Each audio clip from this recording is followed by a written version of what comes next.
Nakatikim ka na ba ng natto? Kung hindi pa, itry mong tikman. Ang natto ay fermented soybeans. Sa una, medyo hindi magandang amoy. Kapag nagustuhan mo naman, mabango na ito para sa'yo. Ito naman ang sauce ng natto at syempre, ilalagay na natin sa natto. At saka naman natin haluin ng haluin hanggang ang maging texture niya ay lumapot. At habang hinahalo ko, takam na takam talaga ako. Gusto ko sa natto ay yung malapot kagaya nito.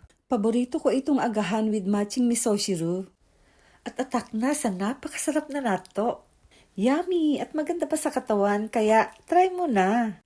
Naglalagay din ako ng topping sa natto, kagaya ng spring onion at fresh egg. Yung dilaw lang ng itlog ha. At pwede rin lagyan ng ibang toppings kagaya ng kimchi. At hayan, solve na naman ang araw ko sa napakasarap na natto with benefits. Kaya kung nandito ka sa Japan at bago umuwi ng Pilipinas, kumain ka na rin ng natto. At least pag nakauwi ka, may ikukwento mo rin kung ano ang lasa ng natto. Masasabi mo kung ano ang lasa, ang texture, at kung ano-ano pa. Kung natikman mo naman ang natto, ano naman ang masasabi mo dito? Para sa akin, masarap, matane.